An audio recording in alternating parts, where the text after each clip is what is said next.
If you asked most people who know me, they'd probably describe me as calm, the kind of person who doesn't raise her voice, doesn't cause scenes, and doesn't take unnecessary risks. I used to take pride in that, until I met Albert. Albert worked in marketing, the kind of guy who filled every room with his energy before anyone even realized he was there. Loud, confident, always pitching something, even when it was just himself. The first time we met at a friend's dinner party, he told me he liked that I was steady. His word, not mine. I'm an engineer, stable hours, decent pay, a quiet life. I don't chase the spotlight, but I like building things that last. He said that kind of energy balanced him. For a while, I believed him. I thought we made sense, him the dreamer, me the anchor. We laughed easily back then, and when he looked at me, I felt seen. But words change meaning over time. Steady turned into predictable. Reliable started sounding like boring. It began subtly, a joke here, a tease there. Wow, you'd plan a vacation just to make sure the hotel had the exact brand of tea you like, he'd laugh. Or you'd probably faint if you ever got a tattoo. I'd laugh along at first thinking it was harmless, but jokes have a way of planting roots. Then came the comparisons.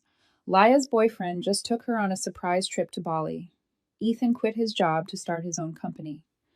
Can you imagine doing that? He'd say it casually, like conversation, but each time it left a bruise I couldn't quite hide. Still, I kept trying. I told myself he was just restless, that maybe my calmness felt too still for someone like him. I started cooking new recipes, buying dresses he once said he liked, trying to bring back the spark we used to have. But it was like throwing matches into water, nothing caught fire anymore. And then came the phone.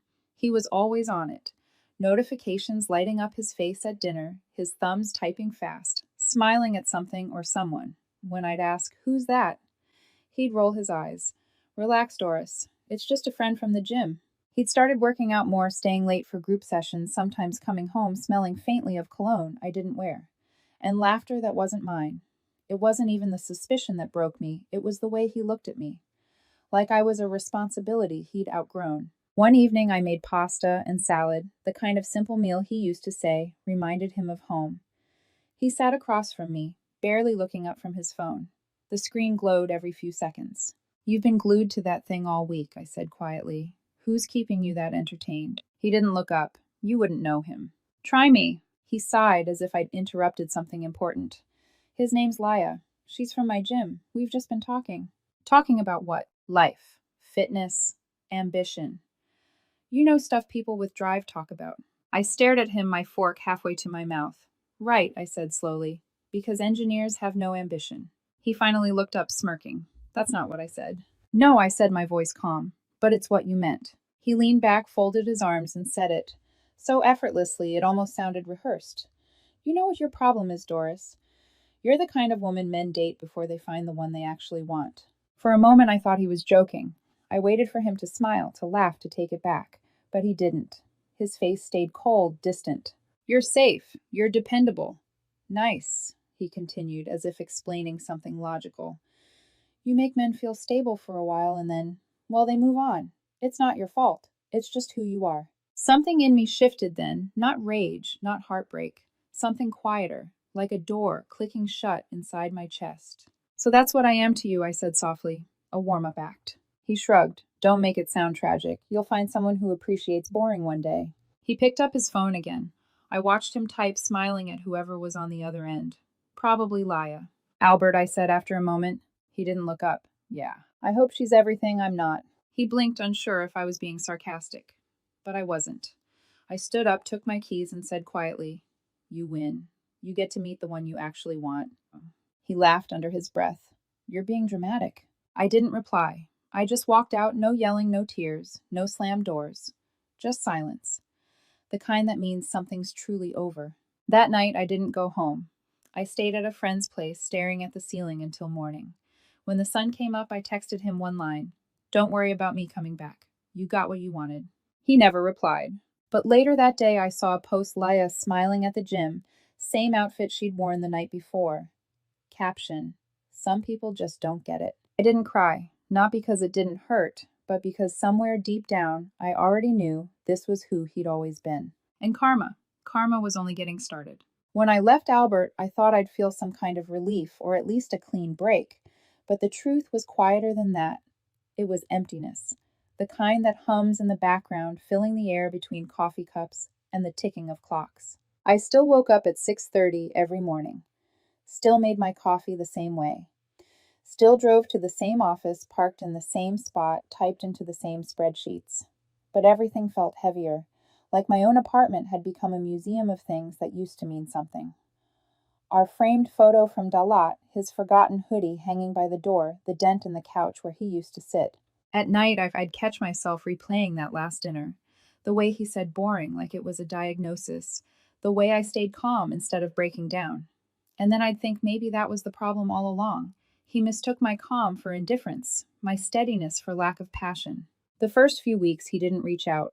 Instead, he started performing happiness. Social media became his stage. Photos of rooftop brunches, gym check-ins, beach trips, always tagged with her name, Laya. His captions were predictable: energy attracts energy. Or finally with someone who. But sometimes late at night, I'd find myself scrolling through those posts. Not out of jealousy, more like curiosity. Watching the person I used to know disappear into a highlight reel that didn't even look real. Laya was exactly his type, loud, magnetic, restless. I could almost see the pattern forming again, his obsession with excitement, his fear of stillness. So I did the opposite. I went quiet. I stopped checking his page. I stopped trying to prove anything. Instead, I filled the silence with small, deliberate things.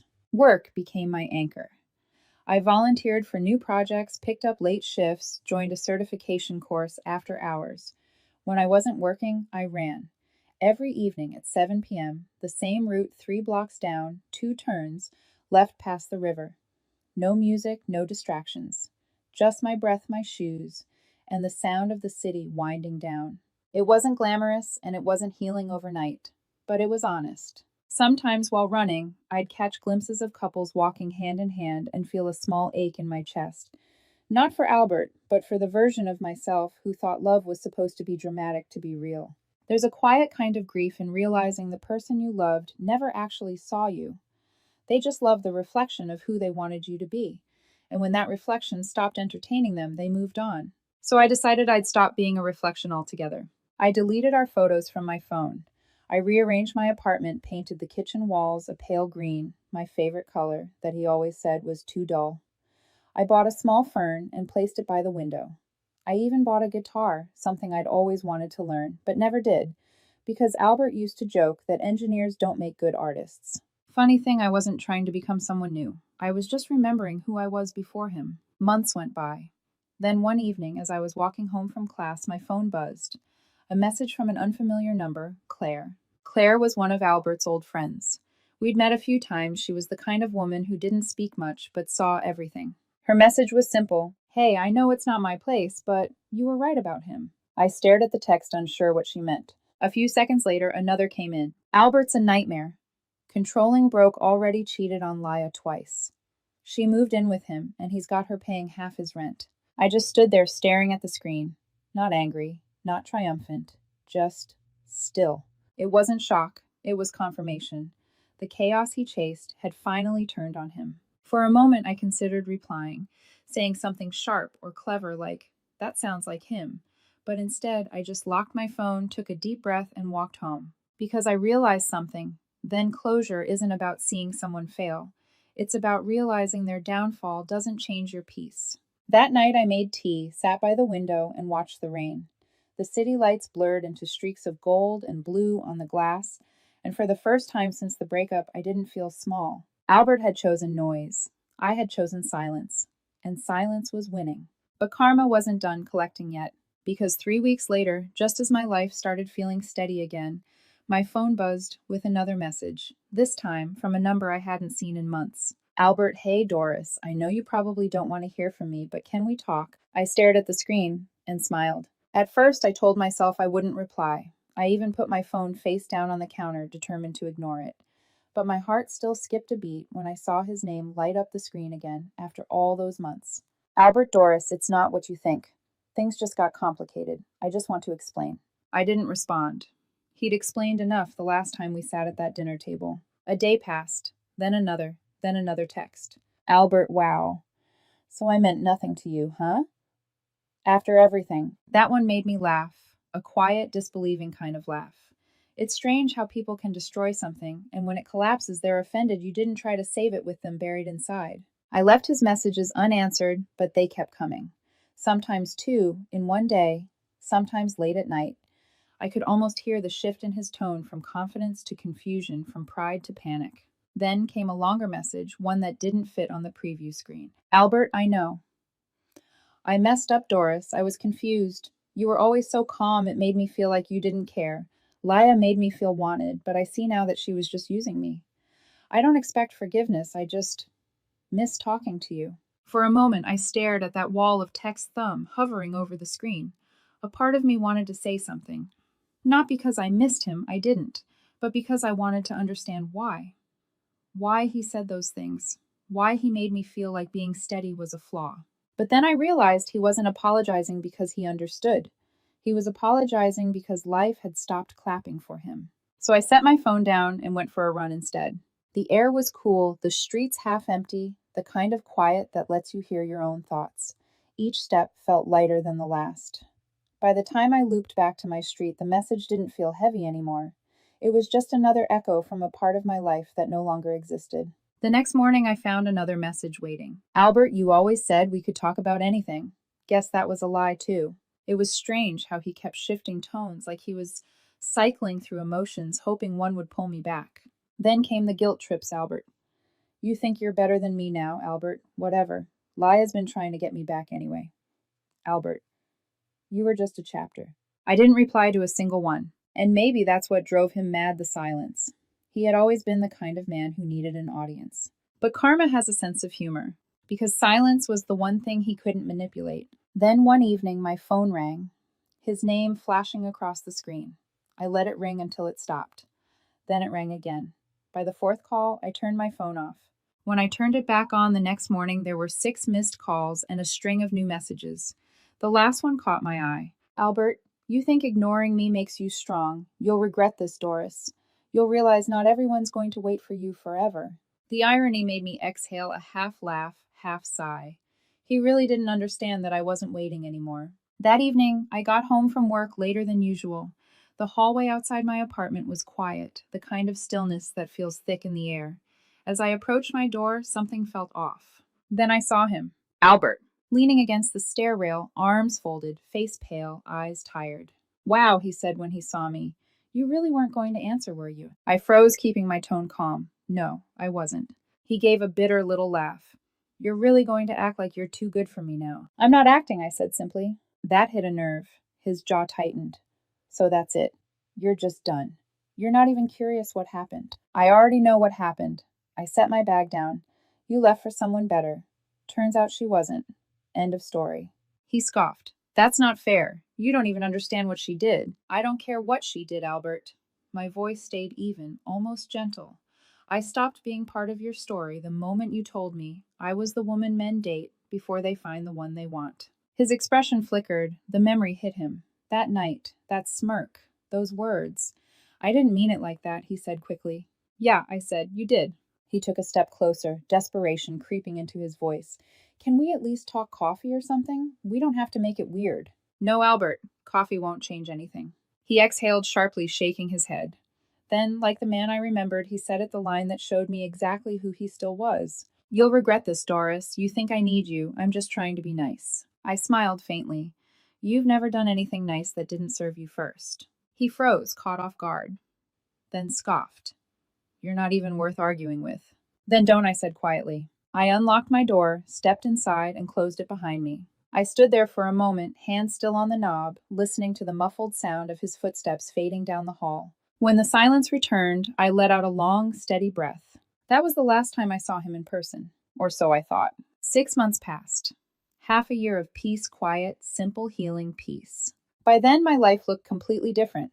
I'd finished my engineering certification, earned a small promotion, and finally bought the oak dining table I'd wanted for years, but Albert once said was too old-fashioned. My apartment no longer felt like a museum of our past. It felt like mine. I didn't check his social media anymore, not because I'd blocked him, but because it didn't even cross my mind. That's the funny thing about healing, it doesn't announce itself. You just wake up one day and realize you've gone a whole week without thinking about the person who used to consume you. Then one Friday evening, my coworker Daniel stopped by my desk. "Hey Doris," he said, "a few of us are having a small engagement party tomorrow, just close friends. You should come." Normally, I would have said no. I wasn't big on parties. But Daniel had been my project partner for months, and something about his excitement felt genuine. So I smiled. "Sure, I'll stop by." I didn't know that saying yes to that one invitation would bring me face to face with the last person I ever wanted to see. The next night, I showed up at the little rooftop bar Daniel had rented out. Warm lights, soft music, a small crowd. It felt nice, the kind of celebration that didn't demand attention, just quiet happiness. I chatted with a few colleagues, had a drink, laughed for the first time in a long while without feeling guilty for it. Then, somewhere between the background music and the hum of voices, I heard a sound that froze me, a voice I could never mistake. "Wait, Doris." I turned. Albert. He was standing just a few feet away, holding a half-empty glass, looking like a ghost of his old self. His once perfect hair was slightly overgrown. The spark that used to light up his expression was gone. He looked smaller. "Hey," he said, forcing a smile. "Wow, you look good." It was strange hearing that from him, the man who once made me feel invisible. "Thanks," I said, my tone even. "How have you been?" He let out a nervous laugh. "Could be better." I replied quietly. His smile faltered. "From who, Claire?" I didn't answer, but the silence told him everything. "Of course she'd tell you," he muttered. "She always loved meddling." Then quickly added, "It's not as bad as she made it sound. Leia and I, well, we're not together anymore. Haven't been for months. She turned out to be complicated." I raised an eyebrow. "Complicated." He sighed dramatically, as if the universe had wronged him. "Yeah. Controlling. Always picking fights. I tried to make it work, but she cheated on you," I finished. He blinked, taken aback. "How did you—" "Pattern recognition," I said. He let out a low laugh, like he couldn't decide if I was being sarcastic or serious. "You always did know me too well." I smiled faintly. "Not really. I just learned to stop misunderstanding red flags for personality." He flinched. For a second, the old smugness cracked, and I saw something raw underneath regret, maybe. "You know," he said softly, "seeing you here feels strange. Full circle almost. Like maybe we could start over. Not romantically or anything, just I miss talking to you. You were easy to be around." There it was. The nostalgia tactic. The rewriting of history. I took a slow sip of my drink and set it down. "You don't miss me, Albert. You miss the version of me that tolerated disrespect. That version doesn't exist anymore." He swallowed, words catching in his throat. "Wow, so you're just cold now." "No," I said quietly. "I just stopped explaining why I deserve better." He blinked, trying to find his footing. "You think you're better than me now?" "I don't think about you at all." The silence between us stretched long, heavy, final. Music played softly in the background, but it felt distant, like the world had muted itself just to let that truth land. His lips parted slightly, then closed again. "You really changed." I shook my head. "No, Albert. I just finally started treating myself the way you never did." Someone called his name from across the room. He looked over his shoulder, then back at me, eyes searching for something. Maybe the softness he used to manipulate, maybe the woman who once stayed quiet while he belittled her. But she wasn't there. "Take care of yourself," I said simply and turned away. Later that night, Daniel leaned over and whispered, "Old boyfriend." "Yeah," I said, smiling faintly. "A long time ago." And that was the truth, not just about time, but about everything that once defined us. He really did feel like someone from another life. As the night went on, I laughed, toasted Daniel and his fiancée, and felt something I hadn't in years, lightness. Because closure doesn't always come with revenge or apologies. Sometimes it walks into a party wearing your favorite dress, meets your past face to face, and realizes you don't owe it anything anymore. When I left that night, Albert was still there, standing alone by the bar, staring at nothing. For the first time, I didn't feel angry or sad or vindicated, just peaceful. The kind of peace that comes when the storm's over and you're still standing. The following morning, sunlight slipped through my curtains, soft and golden, and for once I didn't wake up with a weight on my chest. I lay there for a while, listening to the hum of the city outside, motorbikes, laughter, someone sweeping the street below, all of it so ordinary, so alive. That night at the party had closed a door I didn't even realize had been left slightly open. Seeing Albert again didn't stir old feelings. It only confirmed what I already knew: I'd healed quietly and completely. Over coffee, I replayed pieces of our conversation in my head, not to dwell on them, but to marvel at how different I felt now.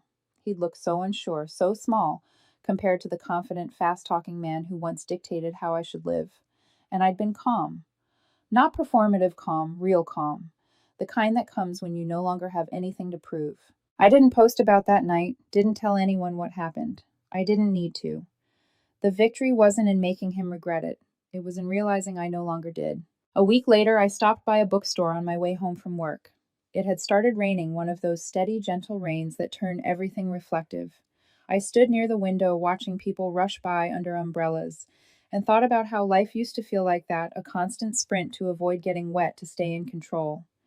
Now I just stood there, letting the sound of rain become background music to a life I was finally comfortable in. I picked up a novel about rebuilding after loss, the kind of story I would have called too sentimental years ago. But as I turned the first few pages, something struck me. Maybe healing isn't about becoming unbreakable. Maybe it's about accepting that being broken taught you who you are when no one's watching. 3 days later, my phone buzzed. A message from Claire. Saw him again. He's not doing great. Guess Karma's still busy. I smiled faintly at the screen, then typed back. Karma isn't cruel. It just teaches lessons the long way. She replied with a single emoji, a small heart, and that was the end of it. No gossip, no bitterness, no satisfaction. Just acknowledgement that everything had come full circle. That night, I stood on my balcony with a cup of tea, staring at the city lights flickering below. Somewhere out there, Albert was probably sitting alone, wondering how everything he'd chased slipped through his fingers. But he wasn't my story anymore. Because the truth is, not everyone who hurts you deserves a villain's ending. Sometimes their punishment is simply watching you build a life where they no longer fit. A few weeks later, Daniel and his fiancée invited me over for dinner, just a small gathering this time. When I arrived, the same rooftop glowed with soft lights. The same laughter filled the air. It should have felt like déjà vu, but it didn't. I felt like a completely different person standing in the same place. During dinner, someone mentioned heartbreak, and Daniel laughed. You know, Doris gives the best advice about that stuff. I smiled.